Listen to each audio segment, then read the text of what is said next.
Waldorf School. Thank you so much for being here tonight and for making time to come together in community.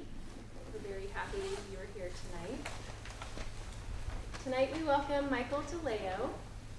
He'll be speaking with us tonight on a topic called Living Thinking. Michael is a teacher, an author, an engineer, an inventor, a lecturer, a researcher, and a poet. He is the quintessential duality of a thinker and a tinker. We are so grateful for his work this week with our faculty, staff, and parents.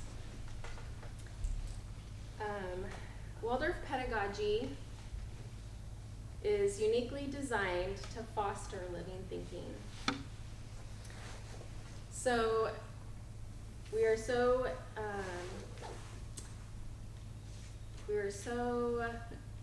lucky that we have him tonight to speak with us about it and to be together as a whole Waldorf community in Portland to learn about this topic. So please welcome Mr. Michael DeLeo.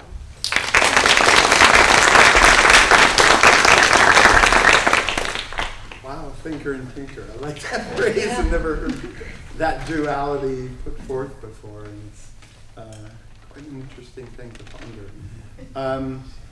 So a pleasure to be here 2 nights in a row for, I won't even call it part 2, it's a different part of the bigger picture. So I'd like to just ask a little question first to get a sense for the audience and also introduce myself a tiny bit more. So it is correct, my actual undergraduate degree was in mechanical engineering. I worked as a design and development engineer in the electronics industry for 7 years in a private electronics company, so it was run only by tech, not by shareholders. The CEO of the company was also the owner and also had a PhD in physics from Purdue University. So it was a place where if you knew what you were doing, something was going to happen. And if you didn't know what you were doing, you weren't going to keep up with the people who were there. By the time I left, I was in charge of new product development group. We ended up 17 patents. And our job was, as an American design company, I was sharing this with a couple of people earlier today. You know, during that time, Japan had kind of established itself as the premier maker of reliable, inexpensive, high-quality products. So there no company would sit us down and say, look, here's how it goes. No matter what we do, the Japanese are going to take it, they're going to reverse engineer it, they're going to make it a little bit better than we can, and it's going to be at a better price, and probably match our quality. He said, we go to Europe, well, they may not have that, but they're going to have something that's beautiful, that's artistic, and aesthetically well developed. He said, so we go to Japan, we learn from them. We go to Europe, we learn from them, but we're Americans. What can we do? He says, our gift is innovation. So we will innovate faster than they can copy it. And my job was to work, by the time I left, was to working directly with him, trying to keep ourselves 5 to 10 years ahead. Pretty successful at it. We were up against big multinationals that had divisions that would compete against us, but last I checked, the company that I worked for still had 50% market share with a lot of much bigger companies in the water. So I'm sharing this with you because I really want you to understand that this idea of tech and the future is part of my biography and something I still try and keep up with. I'm trying to have a sense, where's the future going? And now, let me ask this question first. Are there any of you who have worked in some aspect of tech, either software or hardware? Hands up. Okay, a few. How many on the hardware side? Hands up. Okay, 1, 2, 1 and a half. You did it all, right? How many on the software side? Okay, a few. Okay, so I'll let you in on a little bit of a picture, and this is also working toward the AI side of this conversation, but you'll also find this is a foundation for understanding how to get to the other side, this living thinking side of this conversation. Where do these two meet?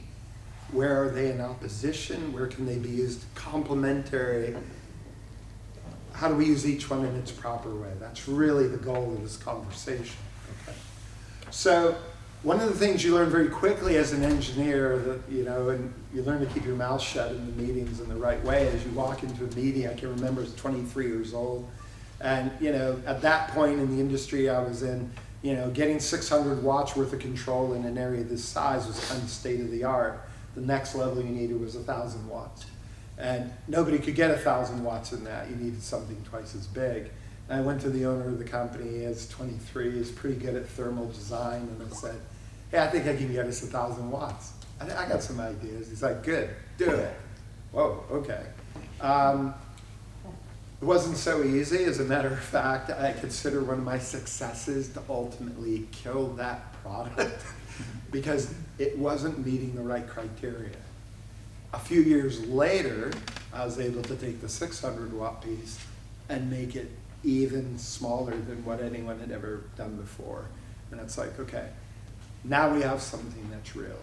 But I found that you always have to be careful what you say it can do, because it's going to get sold very quickly.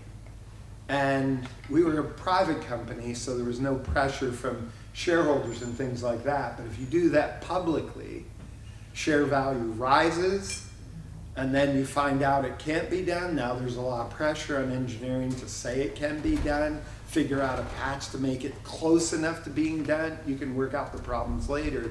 And so you begin to recognize from the inside there's this creative tension between the marketing sales group that's trying to increase market share and increase the excitement around it to increase sales, and then the designer, engineering, developer side, which is looking at this and saying, oh my gosh, these problems are more difficult to do than we imagined. I'd like to give you an example of one that I lived through in my family's biography, because my father was also a mechanical engineer. Retired a few years ago, but he used to be one of the principal designers for a company called Plug Power. Anyone know who Plug Power is? Still, yeah. So it's this fuel cell, hydrogen power. Okay, if you go back about 25 years, just around the turn of the millennium, the whole idea of the hydrogen economy was a really big hype business. There were article and article, this is the future. The idea is hydrogen and oxygen releases the energy, the only emissions water vapor. This is golden, right? No bad emissions. There should be a way to do this. But when you get to the details of what has to happen in there to get that reaction to happen in the right way, you get these microplatings of all these exotic metals and things that wear off just because gases actually will erode systems away. And you ended up with this tension of all this stuff's been sold, all these businesses are already being planned for and lined up. And the engineers are saying, you can't do that. We haven't solved these fundamental problems. So you end up with market share, first you're a private company, then you have your IPO, everything goes, and then all of a sudden reality sits in and it goes, and the real money is not to be made by selling the stock to build the company. Unfortunately, the real money's made on trading the stock values. And if you know the hype's coming and you can sell it on its way up, and I hate to say this, and I'm not saying everybody does this, but then you know it's not going to hold, then the people sell short. Sometimes people try to sell short just to force. You get this whole game. So what I am trying to tell you is, the reason I'm giving you this background is we really have to start to develop this ability to say, there's a lot of media space for stories about AI. And I can tell you, even as somebody who's somewhat good about seeing 5-10 years over the horizon, I can't tell you exactly how it will go. And I have a very good friend who's actually at the heart of this, will reference some of his awareness that's totally able for him to talk about. He's working on the biggest data center project in the world. And he's one of the key principal people of about this many trying to navigate that. So you have this challenge then of trying to say, we don't know exactly how it will go, but what can we learn from that way of thinking about technology and begin to see how is it working, what is it capable of, what's its right application, and this is, I think, the big question our young people are asking, and us, but our young people even more anxious. Is this going to change the whole way humanity is? Is this going to change our world completely? Or not? And how do I know that? Okay, so that's a little bit the question I'd like to get into. So first off, I want to start to build the living thinking picture now and give you an example of how I came to this space. Okay, so I mentioned that 17 patents, US patents, and I don't know how many foreign ones. Some of them fly, some of them don't. It's a complicated process, if any of you know that. And that wasn't my expertise. That was for the patent attorneys to work out. But to get a patent, you have to prove two things. The first one everyone knows, but the second one's important. So number one, to get a patent, what do you have to prove? Novel idea, new novel idea. No one has thought of this before. You have to show this is new and novel. But there's a second criteria. And the second criteria, to me, is the most interesting one. You also have to prove it's not the next logical step in the prior art. I love that they use science and call it the prior art. They talk about people who are skilled in the art, and it already points to the essence of what a patent is about, because they keep using this phrase, the art. When you think of art, do you think of logic? Not at all. So you can't actually get a patent. It can't be the next logical step in what's already been done. So if a patent isn't based on logic, and it can't have been done before, then what are you doing to have this idea? And this is the question that led me out of engineering and into education, because I boiled it down to this. How can you have a thought that no one has thought before? And that's the litmus test. It can't be thought before, nor can it be the logical extension of what's already been done. Okay, when was the last time anybody told you that the gold standard in science wasn't about logic? This is very strange territory, isn't it? And I began to recognize, each one of these designs, it's true for anyone who has an invention, it's an intuition. And in intuition, we kind of recognize it's kind of that fuzzy gray area we don't understand. It's often something gifted to the artist, see? The art of the science.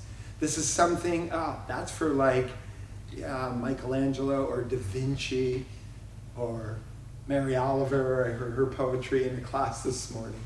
And you begin to get into these spaces where you're having a moment where something comes to realization that you've never seen before. So it's actually interesting. There's a poem by Mary Oliver that actually summarizes this whole thing. And I won't give you the title. I'm going to give you the poem. You have to get the title because it's brilliant. Okay? So here's her poem. Maybe Michelangelo or Picasso could have imagined these dream shapes, these curves, thumbs, snow needles, jaws, brain cases, eye sockets. Somebody, anyway, whose mind was in some clear kind of rapture, and probably in the early morning, when the invisible sun was rising over the water. I don't think it was just a floundering in the darkness, no matter how much time there was. This morning, I picked up something like a frozen flower, and something else like Oops, I haven't done this for a while. I picked up something like a honeycombed heart and something else like a frozen flower at the foot of the waves. And I thought of Da Vinci and the way he kept dreaming of what was inside the darkness, how it wanted to rise on its invisible muscle, how it wanted to rise like fire. Mary Oliver. One more time. Maybe Michelangelo or Picasso could have imagined these dream shapes, these curves and thongs, snow needles, jaws, brain cases, eye sockets. Something else like a frozen flower at the foot of the waves. And I thought of Da Vinci and the way he kept dreaming of what was inside the darkness, how it wanted to rise on its invisible muscle, how it wanted to rise like fire. Mary Oliver, poet of the Northeast, walking on the beach.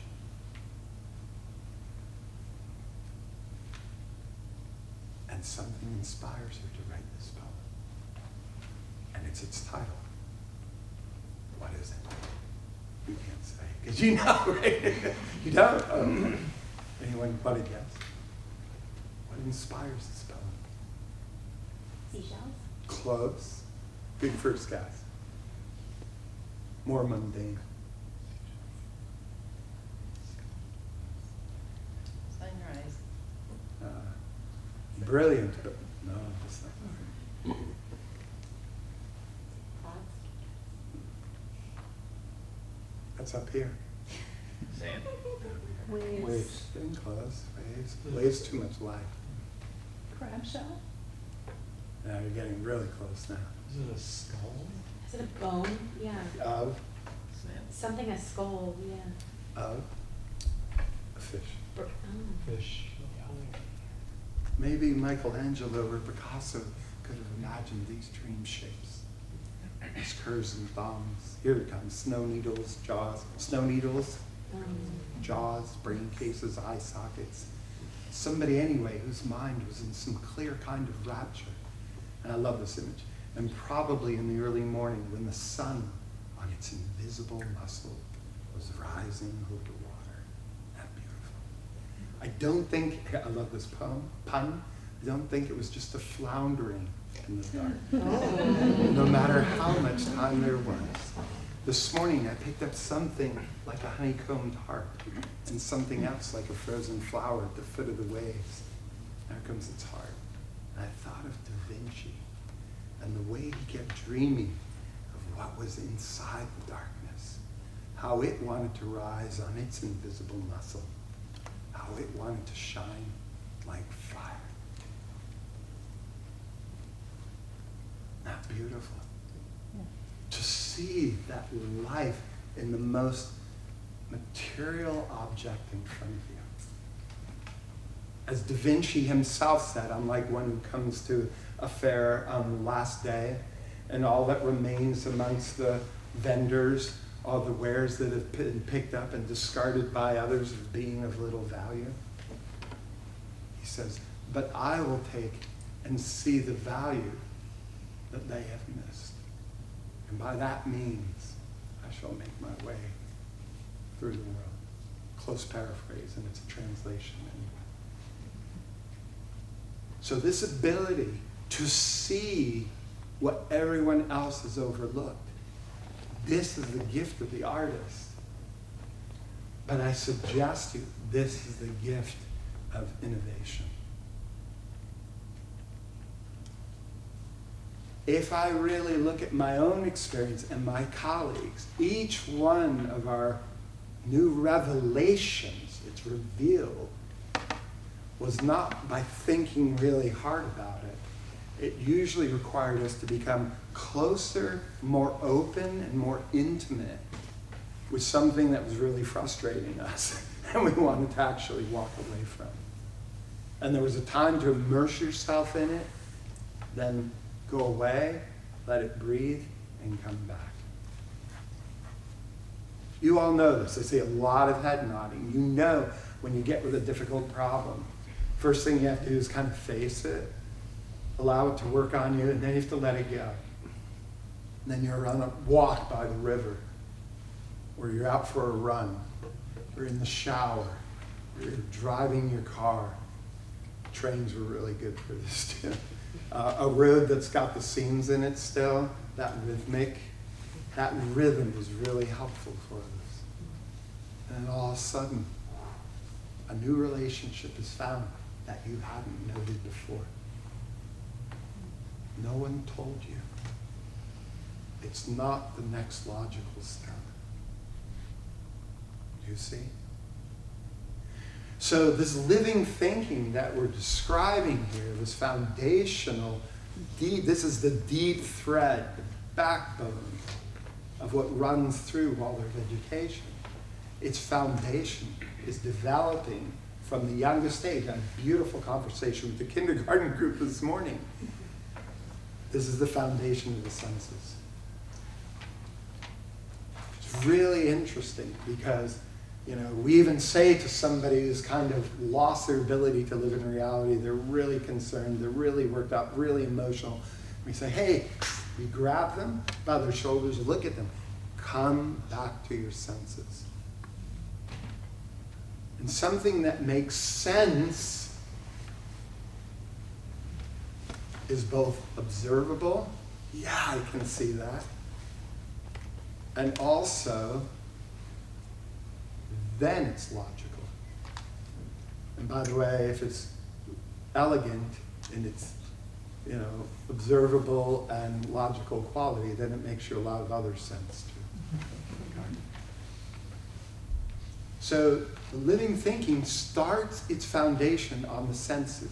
And this is the foundation for essentially every scientific breakthrough that has ever occurred.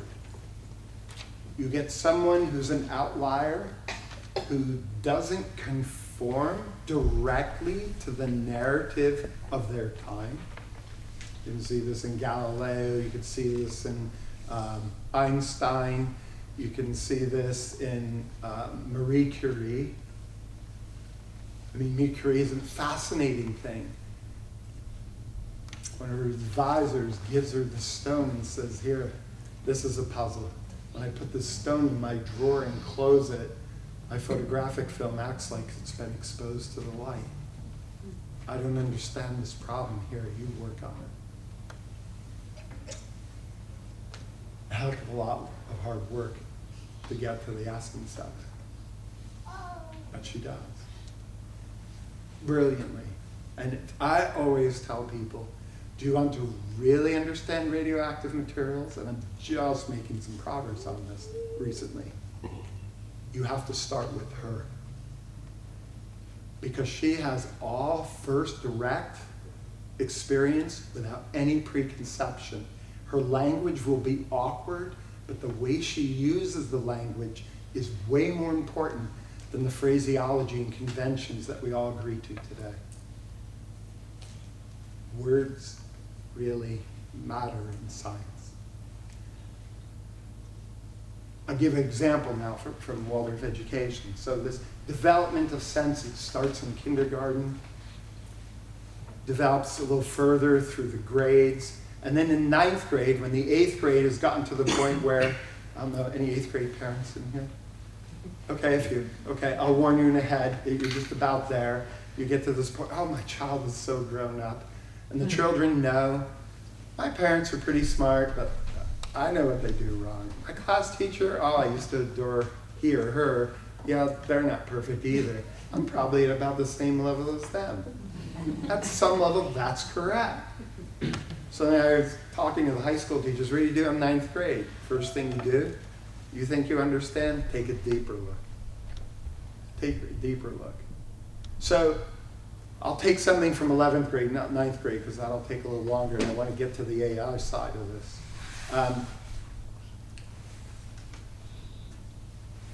Okay, we'll do it this way.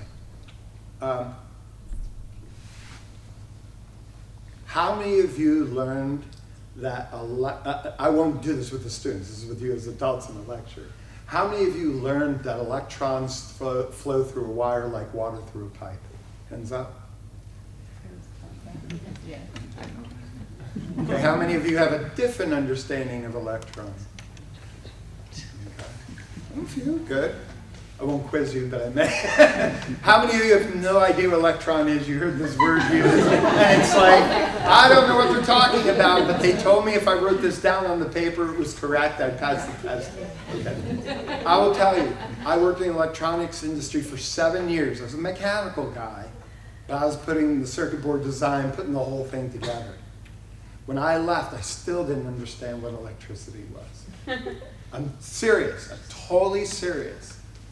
I had no conception for really what it was. Okay, so are electrons little particles, little things? They're just really tiny little things. And if you work with that as a model, it works for doing circuit design. And then you come to wireless communication. You have a cell phone in your pocket. And right now, if I give you a 10-digit code, you can call my home 3,000 miles away, and the voice there that will pick up, maybe it'll be my 6th grader, I don't know. He'll want to tell you about the soccer game today. You'll hear that voice in here. No wire. The doors are closed and the windows are closed. Is something leaving this room and going through the walls? Is something sneaking under the doors?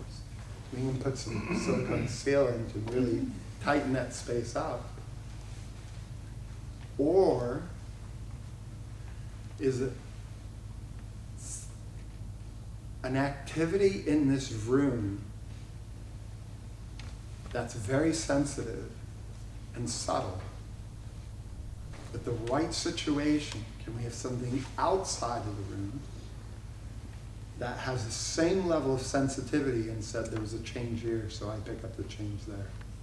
So something that started here is now happening there with no thing in between. Literally no thing, nothing. So we come to electricity and magnetism in class 11, and I start the block, okay, we're gonna have an exam, and the exam is worth this many points. We're gonna have a main lesson book, it's this many points, and your class participation is this many points. Okay, now let's start the block. Right? I don't even tell them it's about electricity and magnetism yet. I start with usually the following sentence. Okay, this block is really about nothing.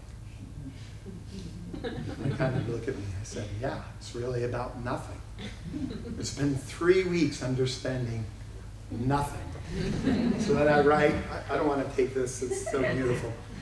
Okay, I did it. We'll put it in green. So I say, yeah, this block is really about nothing. Because what it's really about is no thing. And we then begin with very subtle experiences and demonstrations that they can observe directly and begin to see objects that they can sense and see the visual quality of it moving with no visual contact between them. That's some relationships happening in that space. In order to do that, do you see that I previously have to develop in them a very fine sense perceptive capacity? Because they need to be, by 11th grade, so sensitive that I see an image, I can grab this object. I see another image, I can grab this object. But when I take this object and make a movement, this object moves, but in the space in between, I see no visual quality that leads me to the idea that it's an object. I can totally see there's a movement relationship, but I don't have to hypothesize and invent an object that's invisible that I can't see, but I speculate it must exist. That's causing this. I begin to be able to live in the tension of a relationship here and in a relationship here, having an invisible relationship that I can rely on completely. And within just 2 days, I can take a plastic polyvinyl chloride rod, rubbed with a rabbit fur, a small piece of cotton ball that's been shredded. It's initially attracted to the PVC pipe, and if I flick it the right way, it starts to float, and I can place the PVC pipe, and that thing will remain suspended in the air. My line at that moment is, see, Harry Potter's got nothing on me. That floating is a direct perception of them. But I assure you, that phenomenon will later be tapped in this block or another, and we could talk about electromagnetic levitation. This is the beginning of the principle of the maglev train. And yes, you read the right literature and stuff, the idea of an aerofoil of some sort having not jet propulsion, but electromagnetic levitation, this is real. This is being researched. But we have to talk about this as some pie in the sky idea. They already have a principle, simple way of thinking about an invisible relationship of movement away, which means this and this must have the same polarity. The Earth, by the way, has a specific polarity. It's in spades happening tonight. If we're gifted and there's no cloud cover, I saw a photo from New York City from 2 hours ago. It's insane. The northern lights are insanely strong. Why? Because the sun, which has an electromagnetic quality way over there, that's west, sorry. I always do that on the West Coast. I'm always like, the water is, this is like, okay, okay. I always say the water is that way, that's the east. No, it's west coast, west, thank you. Okay, so the sun has a very strong electromagnetic quality. And a day and a half ago or so, it went into a great increase. The Earth also has an electromagnetic quality. And then the Earth responds in kind. And in that invisible relationship, all of a sudden, new phenomena arise.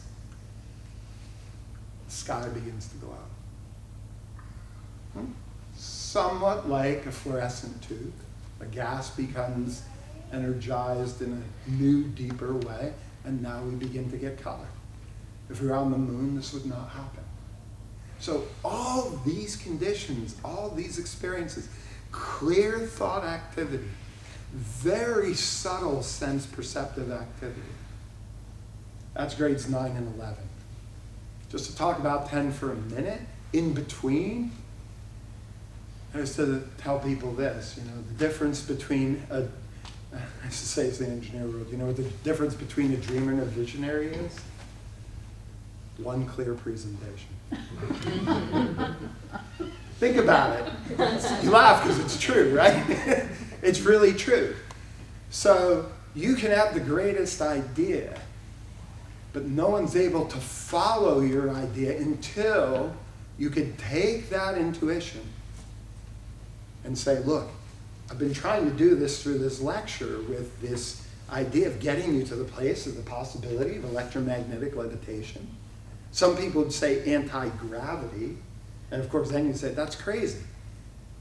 If you think about it hard enough, it takes a little longer. By 12th grade, we can actually point to, when we look at astronomical relationships, maybe that's not such a crazy idea, but we have to build a bunch of concepts in between first. But if I say electromagnetic levitation, we've kind of gotten there already.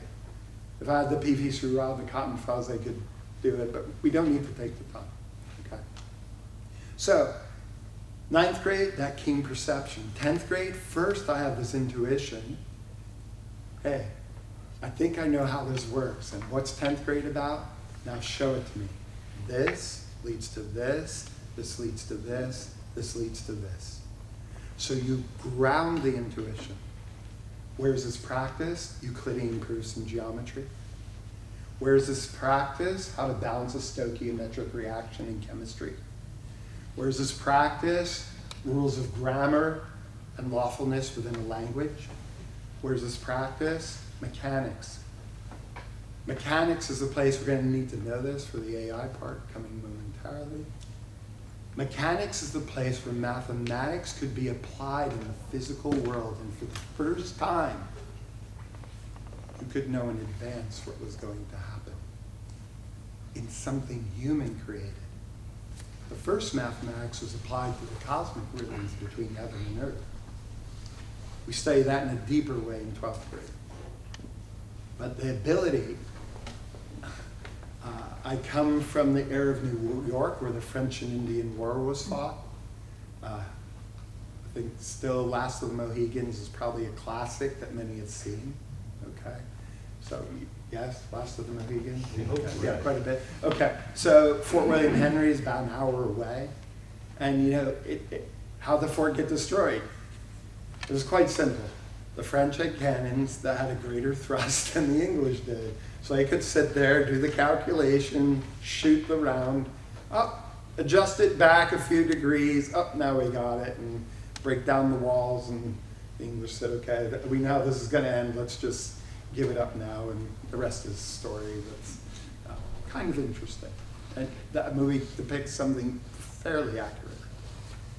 Point is, mechanics creates this place where for the first time we can know exactly what happens before it happens. So we create with mechanics, we'll do it this way, certainty. I can know something in advance. We apply it to mechanics, it works very well. Early 1800s, John Dalton, The Chemical History of the Philosophy of, I forget the title of his book, The Philosophy of Chemistry, something like that, 1807, I believe. And he begins to show the mathematical relationship with which different compounds and elements interact to produce other compounds. And so this possibility of mechanizing every field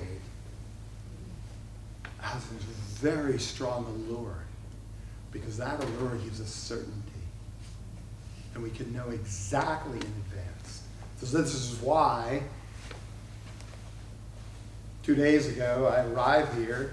No, I don't arrive here. I arrive at the airport and they tell me, your plane had a mechanical problem last night and it's going to be here a while. But if you get on that plane over there, which leaves in 5 minutes, and go in the opposite direction, it will connect you with this other plane. You have 47 minutes for transition. That's about right. You'll fly an hour and 43. Now you got an hour and 17 minutes.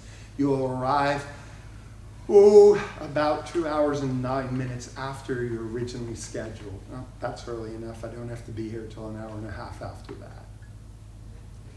I punch in my 9 codes. I get Daniel. Daniel's got the information. Perfect predictability. The hardest part was just, I'm waiting outside of baggage claim door. He's on the inside of baggage claim door, and it takes me 7 minutes to kind of realize, I think he's here, but he's not where I am, and we find each other. It's amazing. And now we begin to come to the AI side.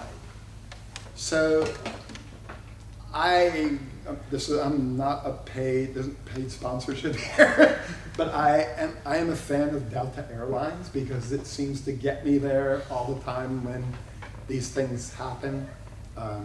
So I fly them quite a bit, and they went through a big computer upgrade about 8 years ago, which is now like they need to upgrade it again. That website's too slow. But they promised me, they said, you're going to appreciate this. And I was like, why am I going to appreciate this? They said, well, it's actually our first generation AI system. So that got my interest. So, okay, this is the first system I'm going to have that's actually AI. Okay, how is it AI? Well, it's AI in the following way. You're on a flight, and your flight's delayed. I went to an agent. We'll get to this in a moment. But when I showed up at the airport, I go to just get my boarding pass out. And it tells me your flight's delayed, we've already rebooked you. Because the computer can see this flight's delayed, it's not going to make the connection. Let me look through all the possible routes between this city and that city. Let's scan through them. And now here comes the important part. We have to use a certain algorithm because there's about 7 different routings. Some of them are a little absurd, but they'll get you there. Which one is chosen? And unbeknownst to me, I'm trying to figure out what the algorithm was doing. It did not give me the option that the agent gave me. I can't tell it's because the seats were really horrible in the option I ended up taking. And I have in my profile prefer an aisle seat, and I had all middle seats, which eventually I was able to kind of negotiate my way out with gate agents. Or if it was of the fact that by the time I found out about this, the flight I ended up on was only 20 minutes away, but I happened to have TSA pre-check, which is in my file. And I am a quick walker, which the computer doesn't know, and I'm able to get to my gate and ask the agent with 5 minutes to spare before the flight I need to get on goes. So the AI system is scanning all possible entries and combinations and saying these ones will work. What it wasn't able to do was to go beyond the programming of the algorithm. Do you see how this is beginning to work? So in some ways, I would say to you, maybe the very first AI, I don't think this is really AI, but it's a useful system, was the electronic banking system. You know, I've yet to find, I thought I finally had, you play Monopoly, banker in your favor, collect $200. I finally had this one time where I got my credit card statement, it's like, wow, this is a pretty big bank error in your favor. And I kept looking, and it's like, oh, this is pretty interesting. My credit card shows I received a payment, but they didn't, somehow my bank didn't register the debit. And I said, don't call about this. You're just going to make it bad. You're going to get 2 times taken out. You know, so I just watched it for a month, and I started talking to a couple friends, and it's like, did you ever have this happen? And one of them had it happen, so I was getting really hopeful. And then finally, it's like, wow, this is a pretty big bank error in your favor. You know, it's a whole month's credit card bill. And then it's like, wow, that was really good. Okay, how do I feel about that? So I went to the bank the next day with my other account, and guess what I found? Oops, I put the wrong account number in. It was taken out of this one. It's amazing how accurate that is. Okay, that's really just a computer accounting system. But it starts to get more sophisticated when it's starting to make picks on, of all the possible flight combinations, here's the ones that are in play, and now let me try and pick the best combination for you. So what is an AI system really good at? The logic part. The AI system is very fast at the logic part, as a good computer is. And then as you begin to feed it constraints within the algorithm, it can work more and more to hone down what's the best solution for what you give it. The important thing you have to ask is, in your life, what are the tasks where you can give clear enough instructions, here are the parameters? And where in your life is it such a living situation that, like this was, okay, it said this one, but I've got to arrive at 4:30, and my first meeting's at 2 o'clock, it's not going to work. So what did I do? I went to a human being. Because the human think he's working in a different way. And what happened was a conversation. And she said, look, I can get you there at 12:30, but they're all middle seats. I can get you exit row. And it's like, look, I'll just take that. We'll figure out how to work it out. There, you can't change a seat 20 minutes before the flight. So there was, turns out, some better seats that I was eligible for on the plane, but you couldn't, that wasn't eligible for rules of the computer. And that's where I'm starting to point to. the challenge of the AI. Because the AI can do all the processing, but to go outside of its parameters is the hard problem. Okay, that's the hard problem. Okay, let's go to the real hard problem. And it fits into the story nicely. So one of our former students graduated from our high school.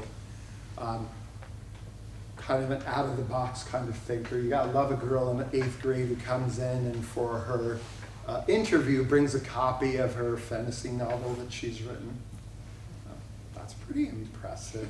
Okay. You seem a little socially constrained, but we'll work with you, work with this. And a young woman who would sit in the science classes and wouldn't move one moment.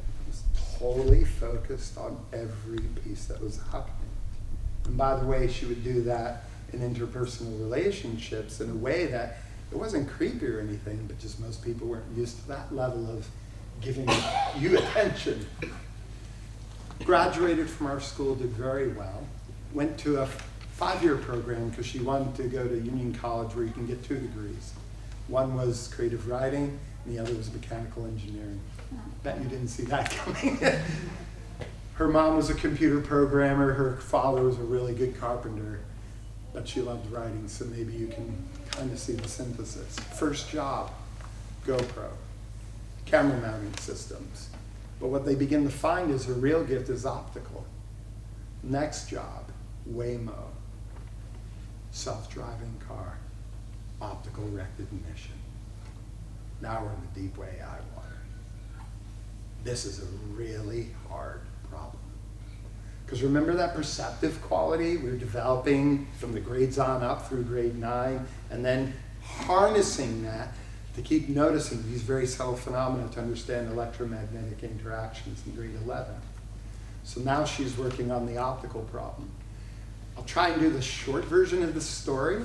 If any of you follow the idea of the self-driving car, the optical one, there's the kind of LiDAR, which is essentially a radar that kind of reaches out, but that's not sufficient to navigate the car because, there's 2 things to navigate the car. I used to tell the students, why do we have 5G? I said, I can tell you why there's 5G. I said, think of the amount of data a self-driving car needs to communicate. It's way more than watching a movie. How many of you have ever been on your phone and in the middle of the movie, it starts buffering, or your computer? I said, now imagine you're in the self-driving car and it starts buffering. Now you know why we need 5G. We need a system that can process the information faster and faster. This is part of the AI thinking activity that is its strength, but also its requirement. It has to process generally through the criteria you give it, all possibilities, and then sort out which meets the criteria. It's why an AI system is very good at a game like chess, which has a limited number of possibilities, but is hugely challenged around optical recognition for an automobile. Because is that image you see an object or just a dark spot on the road? Is that 3 dimensions or is that shadow? Or is that oil spill? Is its movement a paper bag blowing in the wind or somebody's little dog or some kid's little ball, which by the way usually has a kid behind it? There's so many elements of processing as human beings. I don't even want to use this word processing, but places where we're discerning. As soon as we see the ball, we all stop, right? We know what comes next. Where I live, up in the mountains, you learn, you just watch a few of the non-people in the area, and it's like, oh, how can you not know this? Okay, yeah, we all don't know it the first time. As soon as the first deer runs across the road, you're not done. Because here come, you've been there, done that, a few of you? Yeah. When I was an engineer, I was in southeastern Pennsylvania in Bucks County. I used to say they don't call it Bucks County for nothing. A, it's very expensive. B, the deer hit rate on an annual basis per 1,000 people is 350. So do the math. Statistically, you're going to get one every 3 years. And this is where, I remember learning this in my environmental science course in engineering.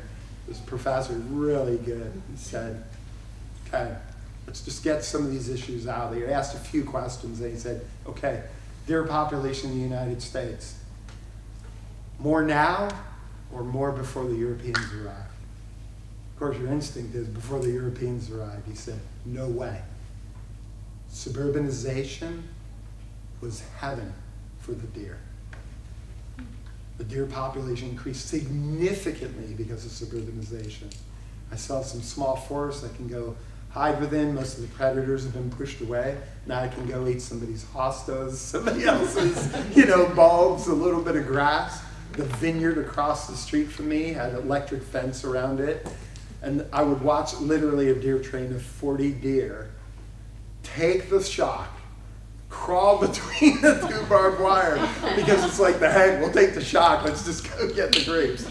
Okay, 40, I watched it one day. It was like the elephant train at the circus. There they go, one at a time, just walking slowly through. So, okay, we have this situation where we're making judgments based on past experiences.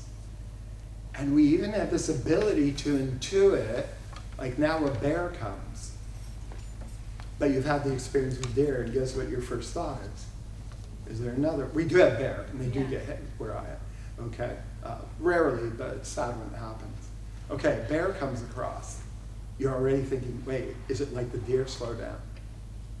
And there's all these places where we're taking past experiences, but we're not doing it logically. We're extending out our understanding in the, well, let me check and kind of see what's happening now. That's not easy to do with an AI system. It's a huge challenge, and this is why when they tried the first generation of a few of the AI systems, and it wasn't Waymo, it's one of the other ones. It was running out of Tempe. I used to pass the cars in the morning driving to work with one of the Waldorf schools. And it's like, oh, I hope they got their algorithms pretty good today. But there were a couple of accidents. And then the whole system got shut down. And what she told me, I think it's fair to share this. I don't think she's disclosing anything she shouldn't. She said they knew this was not ready to go, which is why they weren't going out there. And they were kind of looking to see what would happen with the other systems. And she said, as they failed, they recognized, she said, we had a triple redundancy system, 3 computers. And if all 3 had to agree on every move, if there was ever one that dissented, that got shut down, and then it was immediately go back home with the 2 system. If a second one shut down, stop the car. That's how the level of safety they had built into it. But they looked at the results of the other companies, were happy it hadn't happened to them, they were more cautious about it. And then she said they basically looked at it and said, we have to rebuild it completely from the ground up. And she decided, okay, I want to do it a second time. I think I've learned, moved on to another project.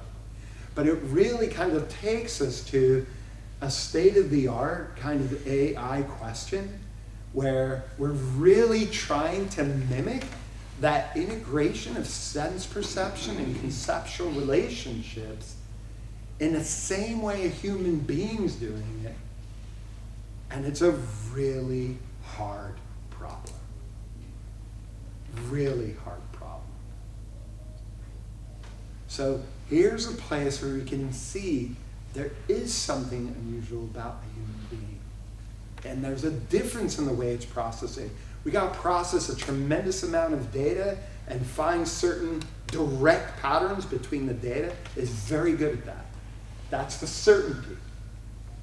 But this other one where you're looking and then having to kind of discern and weigh and go back and forth, I wrote this the other day, that's not certainty, that's about possibility.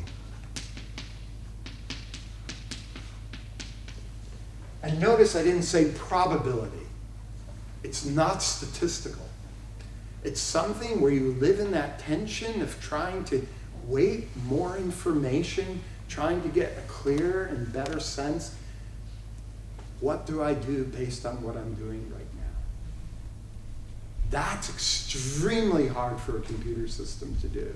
And as far as I know, even somebody I know in a private system who's got a really good computer algorithm for economic cycles and things of that nature, not mechanical, extremely dynamic relationship.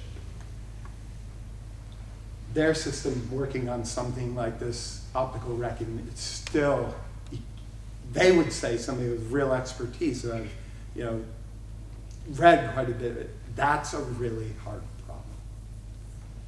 A really hard problem. So I like to tell people the clearest example of this, here it comes again, I have to have my Matrix reference for the evening. Okay. In the Matrix movie, which I think has gotten awful, talks all about the development of AI, kind of dystopian, gone amok. I'm not saying we're going there, but there's this beautiful moment where the heroes has to make a decision. He's going to do something, and one of the other people says, that's crazy. Nobody's done that before. And it's trying to do something to defeat basically the algorithm of machines. And he said that people say, this is crazy. Nobody's done this before. But he has a crazy idea on how to do it. And his response is, nobody's done this before. That's why it will work. Because the computer's never experienced this attempt.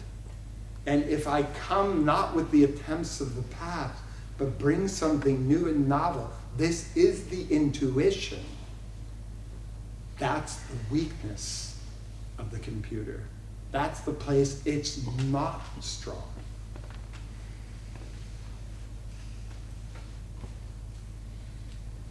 So, this brings us to a really, really important point.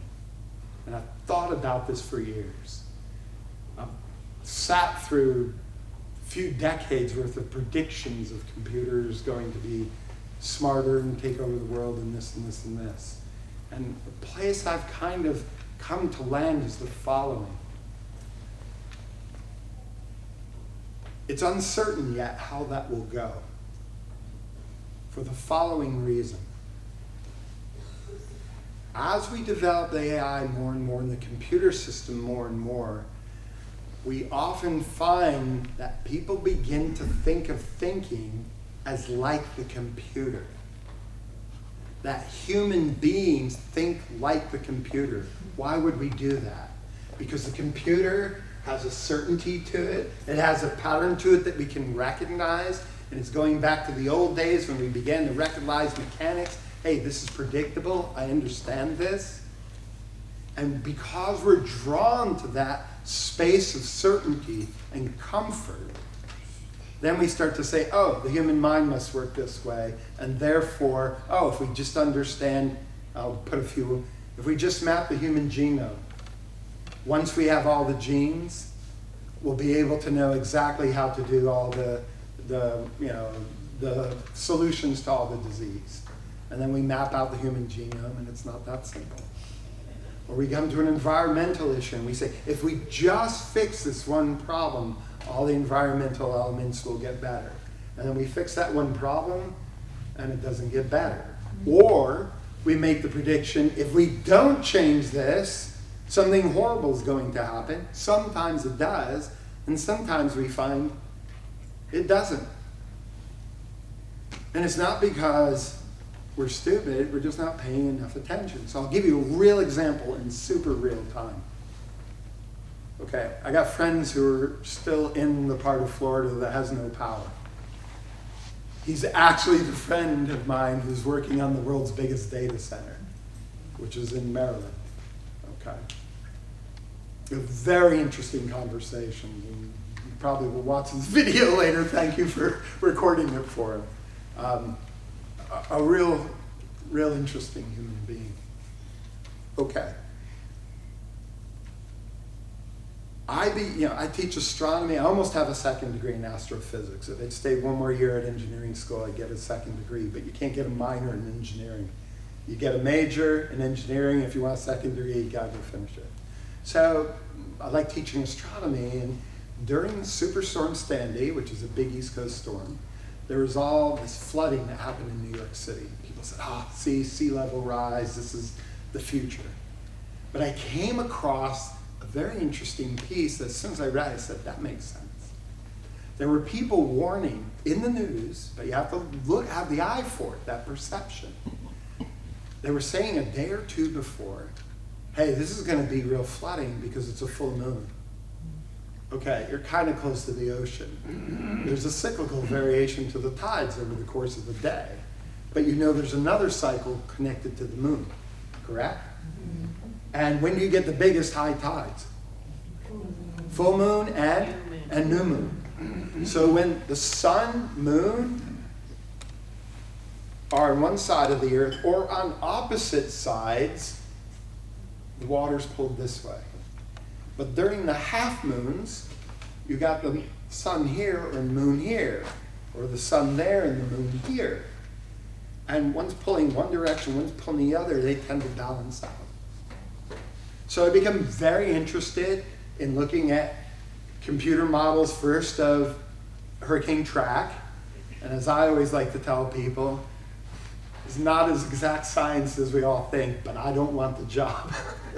I'm not criticizing those. I think the problem is not the models aren't good enough. The problem is we're often led and have a hidden desire to want to have the certainty. So we're drawn into, but the computer said it, therefore it must be right. See, there is that allure again. So I began to notice that Superstorm Sandy Hook, they were lined up. They got a bigger, surge than anticipated.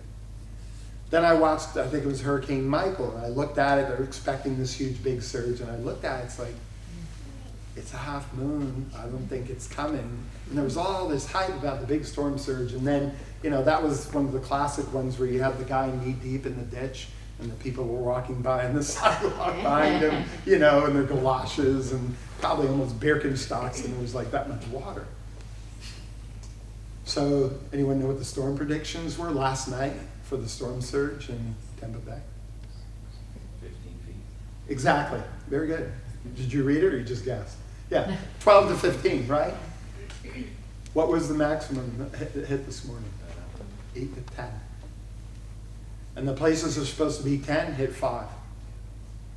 I looked up that half moon and said, it's just about half tonight. It was a day before it yesterday. Interesting. And I can just say I've followed 8 storms and seen this pattern. That's not the end of the story. If I have a computer model, that's the next piece to the algorithm, do you see? That's the next piece. And I think there are people who know this, but somebody's got to get it into the mainstream algorithms. And there's probably also, let's be a little cautious factor. I get that, makes sense. But then if you compare the storms, you find some of them go like this in the difference, and some of them are pretty much on. So it's this understanding that that computer is only as good as the algorithms that it's using. And at this point, many, not always all, but many are human inputs. Hey, you gotta look for this. The idea of finding computers that can find the patterns themselves, that's the beginning of something. But again, come to this space. That's not the intuition of a human being. where you see something, there's a moment of aha.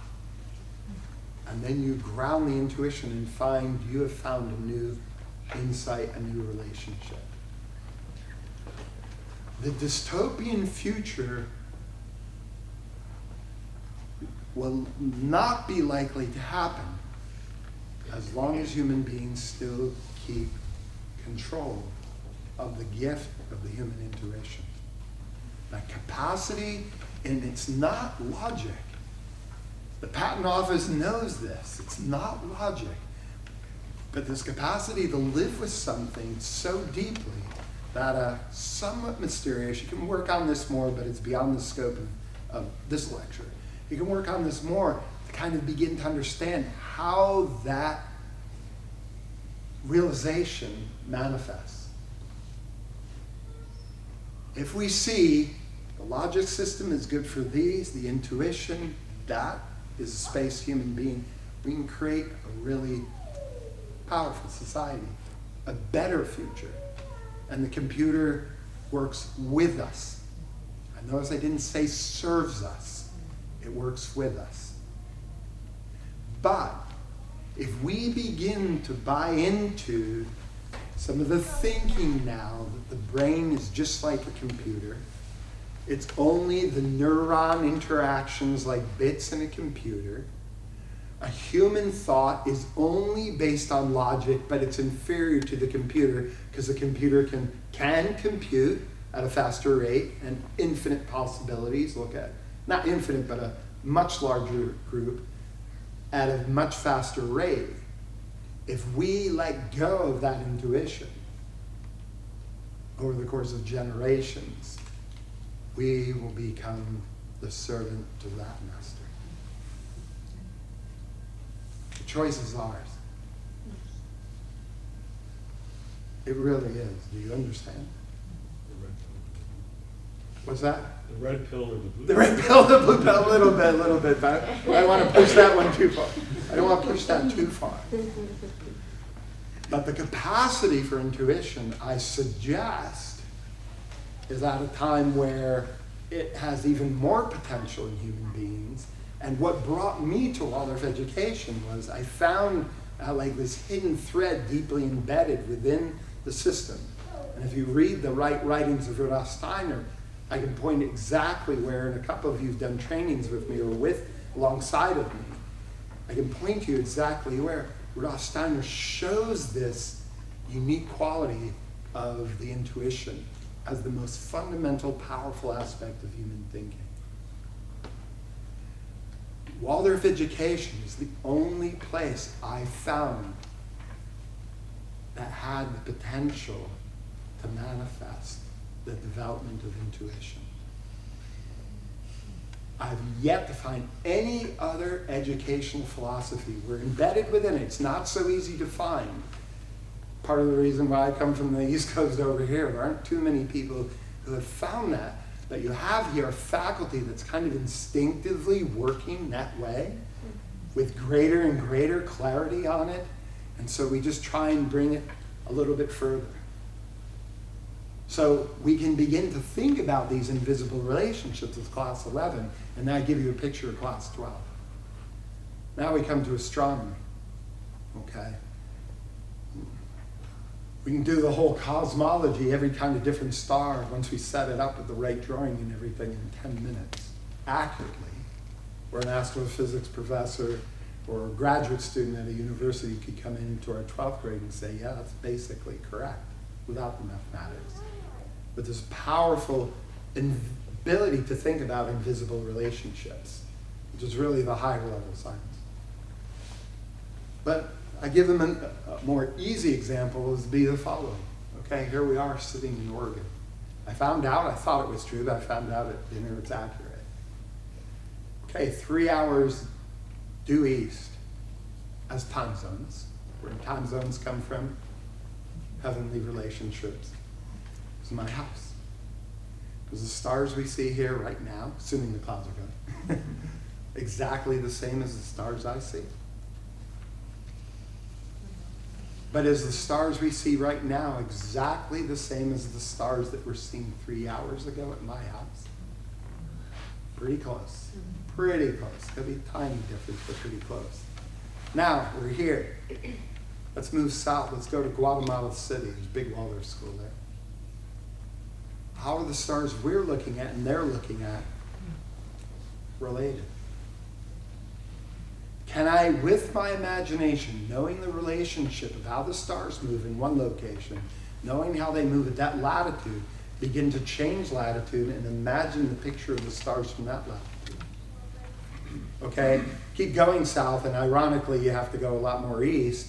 Go to Sao Paulo, Brazil, the biggest Waldorf school in the Western Hemisphere. Now you're in the Southern Hemisphere. If we're looking south and they're looking north, and we're seeing the same star patterns, does it look the same? And so what I'm doing is I'm kind of priming you. I don't just ask these questions. We work through it with the students, but it takes, a couple of classes to work through it. We develop such a powerful imaginative quality, such a powerful ability to observe the differences, have a sense for how that picture goes, ground it in logic, but we've built it up from nothing, from the most foundational principle. And then when I've got Guatemala, I dissolve that. Now I've got to build it up again for Sao Paulo. Now we can go to Beijing, China, and do it again. By the way, pretty close to the same latitude as here. And now I can go to Quito, Ecuador, on the equator, Ecuador. Isn't that beautiful? Is that accident? So many different relationships you find.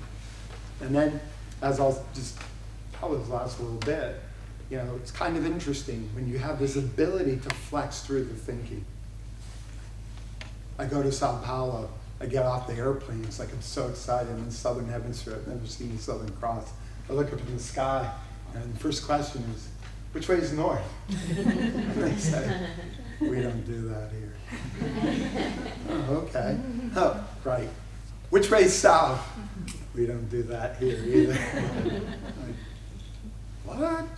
And I thought about it for a moment. It's like, oh yeah. I know, you go down, by the time you get to Guatemala, where's Polaris? Is that Polaris? I don't know, there's kind of a haze on the horizon there. It's more clear up here. Can't quite see it. Okay, you're in Brazil and you're not that much further from the equator. Where's the Southern Cross? You can't quite see it. So how do you orient your direction? Here's a sunrise, by the way, directly overhead at a certain time of the year. There's a sunset. Here comes the full moon. There goes the full moon. Sunset's much faster down there. Much faster. This is Alaska. That's Brazil. Okay. And then, hey, it's a waxing quarter. It's already set. It's midnight. Now how do I orient? Just wait a little bit. See that bright one over there? That's where the sun will soon rise. 2 hours later, it's up there. Sun comes and disappears. A few months later, sun is set. Where's the orientation? Oh, see that bright one? This is the one telling you the sun was recently here. Who's the bright one? Venus. Exactly. Now you understand why the Mayans have the most accurate observations of Venus compared to any of the temperate cultures. Because they're east-west oriented, not north-south. Makes total sense. Conversation for another time. Anyone ever notice? We'll just take the northern version of this. We have St. Nicholas Day. We have Christmas. And then there's Eastern Orthodox Christmas, Three Kings. About a month apart, the three Christmases. You can find these in astronomical patterns. Short version, okay? I'm going to give you a shortcut. Shouldn't do it, but I'm going to. St. Nicholas, earliest sunrise. Sunset. Earliest sunset. Christmas, 3 days after, short as a day. In 3 days, it takes 3 days to see there's been a shift pretty much. That's why there's always the 3 days. And Three Kings, Eastern Orthodox, Christmas, latest sunrise. I gave this lecture once to a bunch of biodynamic farmers, and in the audience was an Argentinian woman. She smiled. She went home, she came back the next day. I looked in my traditional culture from Patagonia. We have the same 3 festivals, only in the other half of the year. Of course they do, because even these festivals were pulled out of the patterns of the heaven to the earth. And this ability to find pattern in relationship through keen observation, this has been the foundation of the deep wisdom of the human being. The computer accentuates an aspect of certainty that we got through mathematization that works in many areas very well, that can be easily mathematized, that have limited variables and inputs, and that then can be applied to many areas of our culture that, if done properly, can bring us convenience, efficiency, and relieve us of details we don't necessarily need to take care of. But then we need not to become lazy, but instead use that opportunity to develop the deeper human quality of the intuitive aspect, to bring the human gift into balance with the gift of this machine world we create.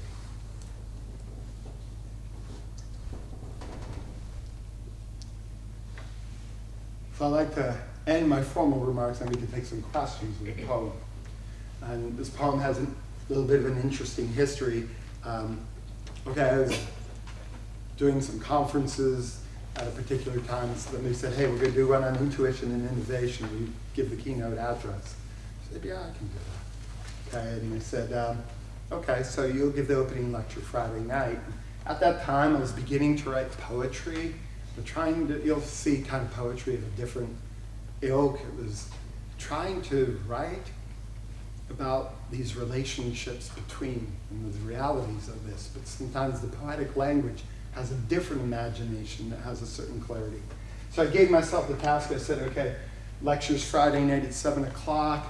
Okay, it's 2.5 hours from Albany, New York to Atlanta, direct flight on Delta, which is there. Okay, here's the deal. I can think about it, but I can't write anything. On that flight, I'll write a poem that I will then give that night for this conference. So, conference was called Intuition and Innovation, so that's the title of the poem. So I'll give you a picture of that. The greatest obstacle to intuition is what we already know. That which limits innovation is what we've already done.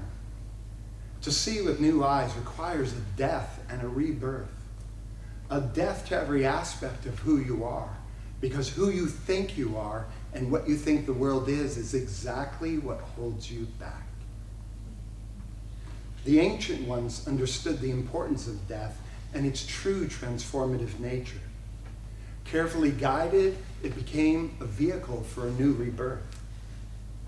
Today, our fixed thoughts and rationalizations, our sentimental desires to relive what we have already lived becomes the new death. Our sentimental desires to relive what we have already lived becomes the new death.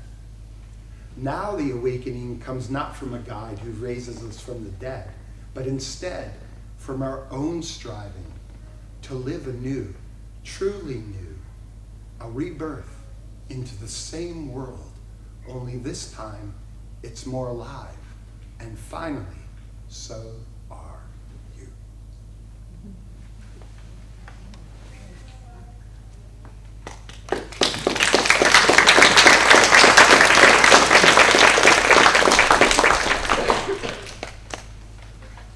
Questions?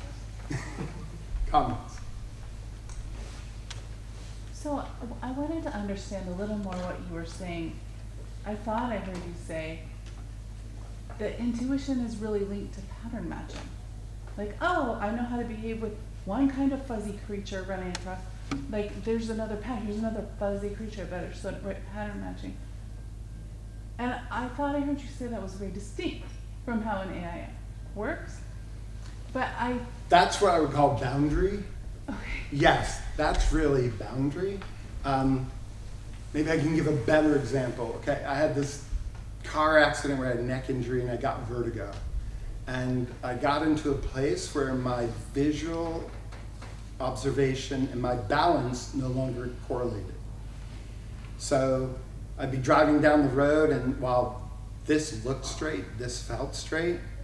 So I had this crisis one day, driving early in the morning, trying to get home before the sun rose to surprise my family.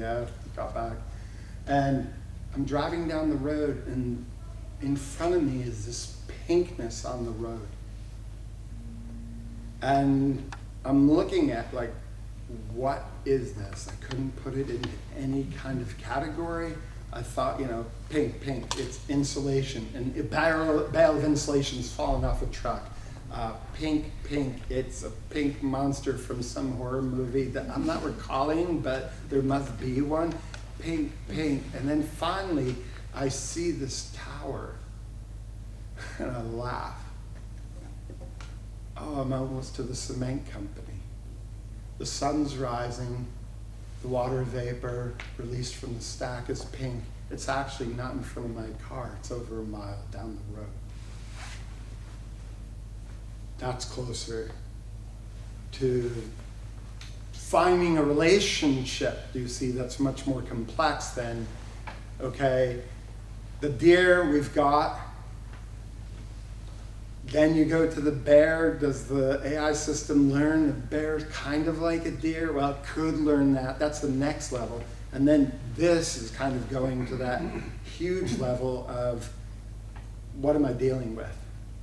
I can't put it into place. And I was in that space of possibility and knowing, and just was about to pull over because it was so hard already to do the driving that I had to figure it out. You see, I think there's a better example. The end of that story is I lived like this for 2 years. And I used to have to give lectures and talks, and people would see me kind of going like this, kind of holding it. And what shifted it was, on my father's 70th birthday, he said, look, I don't want to party. I want to go, he loves sea kayaking. He says, I'm going to circumnavigate the island of St. John's in the U.S. Virgin Islands with my 2 boys. So now I'm going to sea kayak. And it's like, okay, it's the Caribbean, it's pretty mellow, right? Yeah, except the other side's on the outside. It's like, it'll be mellow. Oh my gosh, it storms. So fortunately, there are two-person kayaks, and if I sat in the back, the only way I could make any sense was to keep my eyes on the shoulders of the person in front of me. We started getting 6-foot swells, and some people started bailing the tour, and my parents were like, woohoo, isn't this great? And I go through day 1, and it's like, this is horrible. I go through day 2, this is really horrible. I get to the end of the 3rd day, I remember it was a U.S. Virgin Island Research Center, VIIRS. I remember lying in this canvas tent that night and just saying, okay, it's just done. I give up. Tomorrow, I'm going to fall out. I'm going to drown. It's okay. Life's been good. I hope my parents aren't too upset. I just literally gave up because it was just hell for 3 days. And I woke up the next day, and it was gone. And by somehow stopping the fight and the resistance, I somehow reintegrated those 2 senses. I can't tell you exactly what happened, but I've talked to a few people, and they kind of nod their head, including one neurologist. And understand, what did I do? All I did was what every single one of our children have done at a very early age. They're not born with a synchronization of the visual and the balance. They learn to do that. Remember when they're walking and bumping into things? Oh, you're okay, and you're okay. I had to go through that again. And as an adult, it takes a little longer time. That's the kind of thing, you see, that's really, you're taking two very different elements. The example I gave, thank you for the question, because you got to push that boundary a little further. The computer can probably get that one. These other ones, now you're really pushing hard. And that's where I defer. Wendy Beatty was the student working with us, for a few years, saying these are really hard problems.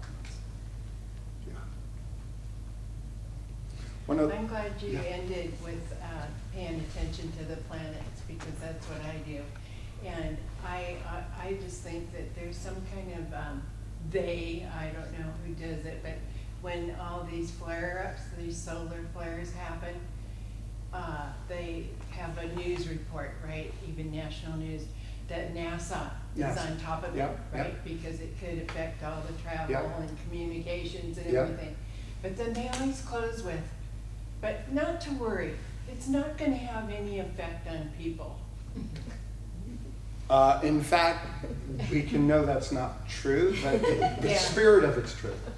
And the reason I say it is, go study the people who live in very northern latitudes. And you can't do southern because the northern latitudes get closer to the geomagnetic pole than the southern ones, except for the people in Antarctica. And you have to go through a whole psychological battery of tests to winter over there. But if you look at the medicine that you need for people in the north, it's quite different, okay? I'll give you an easy one that I know experientially. There's something called electrosensitivity. I happen to be that way. I worked in the electronics industry 7 years, and myself, like half of the Nokia team that develops the first flip phone, if you're exposed to these high frequency emissions for a long time, you start to feel them in your body, okay? It's called electrosensitivity. It's very well documented, all right? People in northern climates genetically are predisposed because the whole physiology of the races from those northern climates is adjusted toward this. So whereas I will feel cell phone signals, and at one point it was kind of maddening, somebody from a more equatorial culture will likely, it's not 100%, but again, it's a tendency, likely say there's nothing to talk about. So if you look at the people who are electrosensitive, they're almost always, first thing I do, it's like somebody starts to talk to me about these. I say, you got Russian, Scandinavian, Scottish, okay. Irish, if you get the Inuit and stuff, but there aren't so many of those people. But if you take these northern climates, the physiology is different. They're built differently. And if you even look at dogs, the northern breed of dogs are totally sensitive to this. The animals in the north are known to have different habits based on the northern lights. The elephants, it's too far away, there's no experience. Well, I have one more thing, because Benjamin Franklin, he was known for being pretty smart, right? He said that there were no wars fought, no big things between government or any important things that were done without consulting the planets. And I think I understand where that's going. Here's my other thing. How did they print ephemerises back in the 1800s when they didn't have computers, and they have them printed? I mean, the latest one I've got now goes up to 2050. They know exactly where the planets are going to be every day. And they're accurate, these ephemerises. How did they get those? Observing the planet. Totally. The Mayans, the Chinese, Babylonians. The Swiss. It's crazy what these different cultures were able to find. Plato, in his dialogue Timaeus, writes about the Botanic year, the great year, the precession of the equinoxes is a 25,000 year cycle. Plato writes about it. What? So that connection they had to the astronomical element of the earth are there subtle phenomena that we took our eye off and started to work with some of the earthly things that if we pay attention, some of that begins to speak to us again with a new consciousness. Totally open to that. Totally open. And for me, the exciting thing is, I've spent a lot of time traveling in China just before COVID, And one of my dear friends, Mr. Ning, you know, he says, hey, we have to take you on the Silk Road. And he'd take me to these super ancient temples that, you know, sometimes they would burn down, be reconstructed, but the theme of it, you know, goes back thousands of years. And you start to look at the drawings and it's like, oh my gosh, they knew that then? And then you look at it carefully, it's like, oh, that's why that traditional story has this quality. It's representative of, we just found that out in the last 30 years in science or something. So there was another wisdom in knowing. And my sense is, doesn't mean we have to just go backward, but if we can retain the past and be present, we can build an even bigger possibility toward a future. You usually have to let go of something a little bit in order to take a step forward. But sometimes you can also reach back and carry it along with you as well. During your lecture, you talked about your friend who is building the largest data center in the world right now. When you guys talk about the future, what do you guys agree on and what do you guys disagree on? That's a great question. So I'm going to share a piece of information that I found out when I was preparing for a 12th grade environmental science block I was teaching with some students up in Issaquah. And I shared this with him and he said, yeah, we're kind of aware of that, but nobody talks about that part. So presently, I looked the numbers up just before the lecture to kind of confirm, yeah, I got them about right, but there are varying predictions on this, but let's just look at one way of looking at it. So presently, 5% of all electricity used in, I think it's the world, is being used for big data. Okay, yeah, you're nodding your head. That's about the number. I've heard 6, I've heard 4, maybe an 8, but let's just call it 5%. This is expanding so quickly. The numbers I've seen thrown around is by 2030, that's 6 years from now, it's going to be 20%. Now just think about the stage that our world is in relationship to energy. We all have the sense it has to be kind of reined in and economized. There's so many efforts, walk whenever you can, don't try to drive so much or combine your trips, put in solar, all these things. But I know as an engineer, and I just think, you're gonna go from 5 to 20% in 6 years? You're not gonna build the infrastructure that quick. So what people haven't looked at is the aspect of, how's that gonna happen? I can tell you how it's gonna happen. Either people are gonna have power cut off, or you have to have a new source. And I hate to say it, it is my humble opinion, but it hit me 2 years ago and I've been watching what's gonna happen. It's gonna be small nuclear. And it's being rolled out. Now, the whole climate change question is another big question, but let's just look at it. If you look at the greenhouse gases, everyone looks at CO2, but if you read the NASA website, and they're a little more opaque about it, but still there. You know what the #1 greenhouse gas is? What's the #1 emission out of the tailpipe of your car? It's not carbon dioxide, it's not methane. It's water vapor.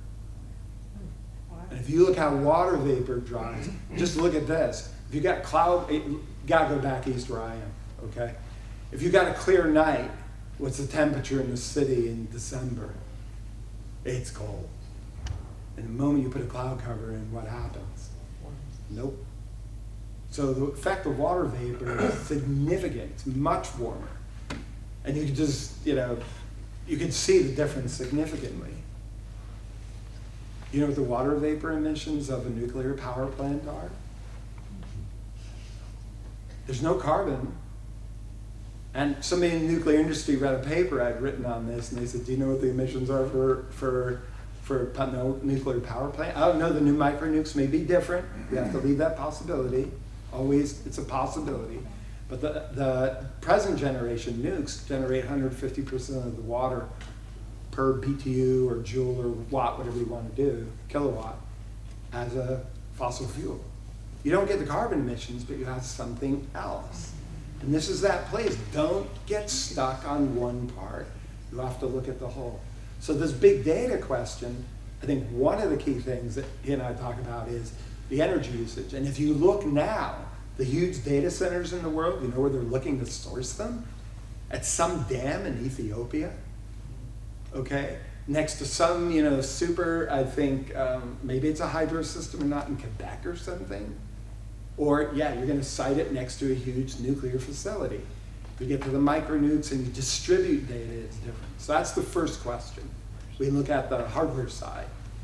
This, I think, is a big question. What they're trying to do is, and it's, I think, clever, this is where it's constructive, they're trying to build all the reserve system on site so they could take all the wind and all the solar in Maryland and do the battery backup on their facility.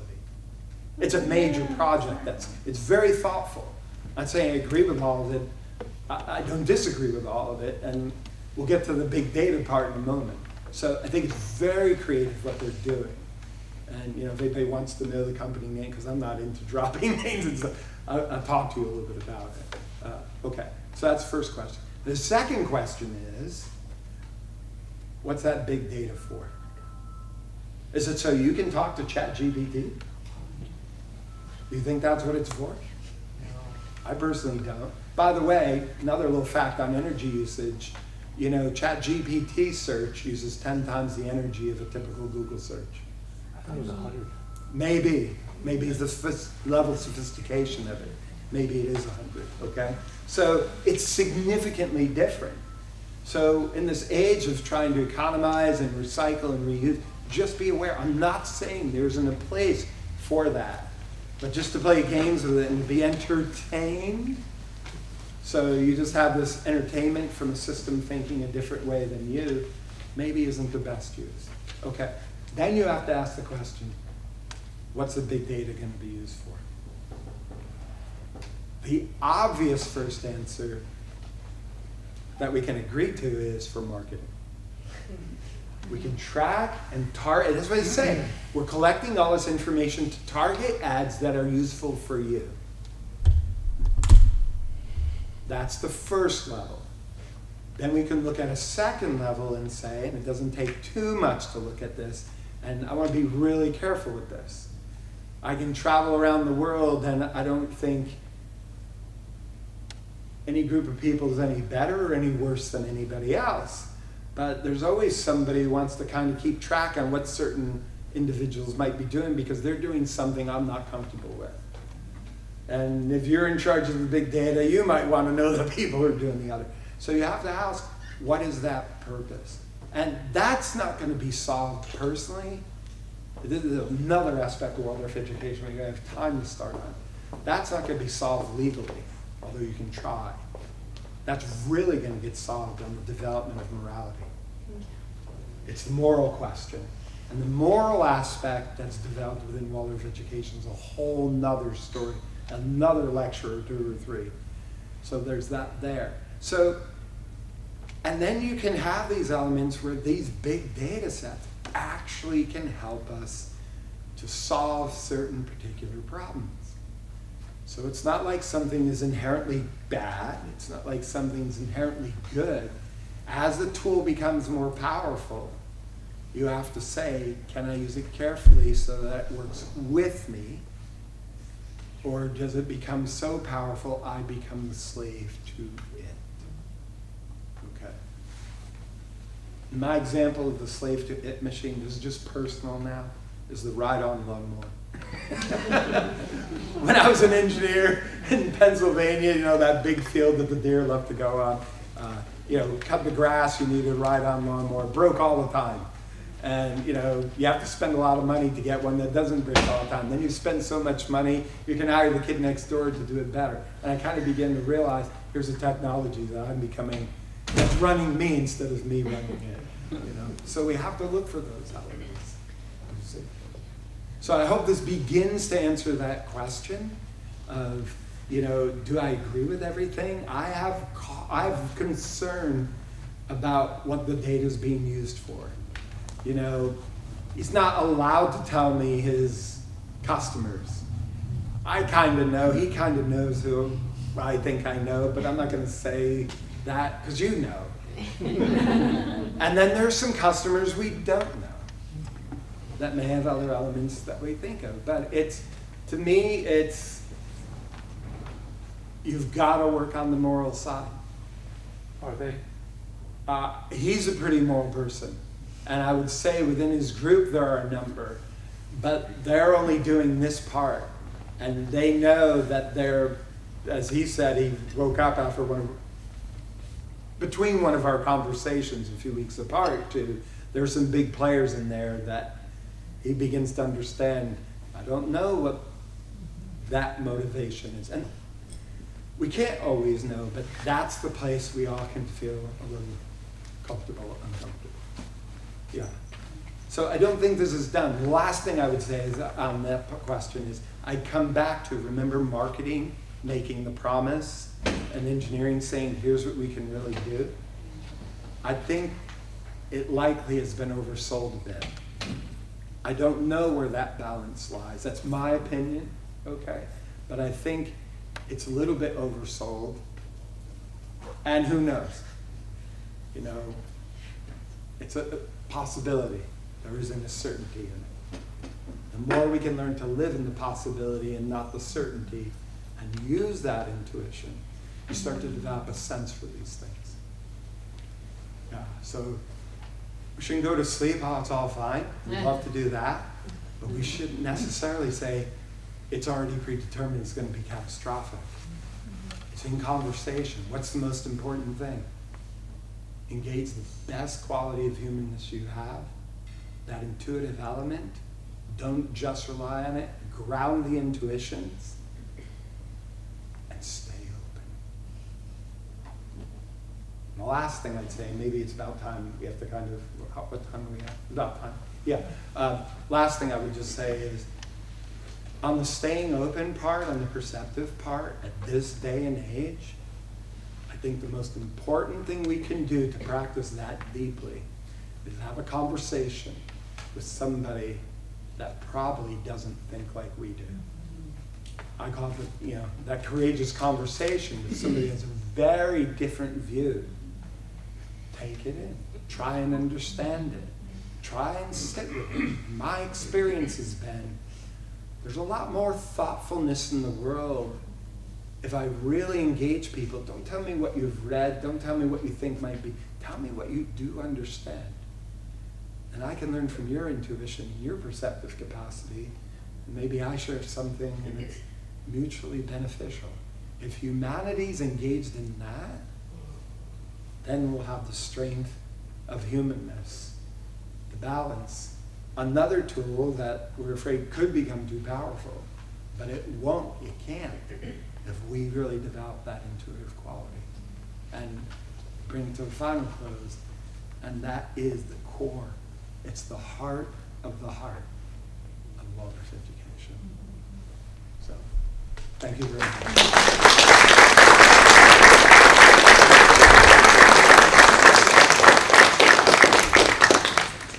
Thank you all for coming tonight. It's a pleasure to meet all of you, and you're welcome to take some steps home if you'd like. And if you have a pink chair, we're going to just stack them all over here if you don't mind. Thank you. Good night.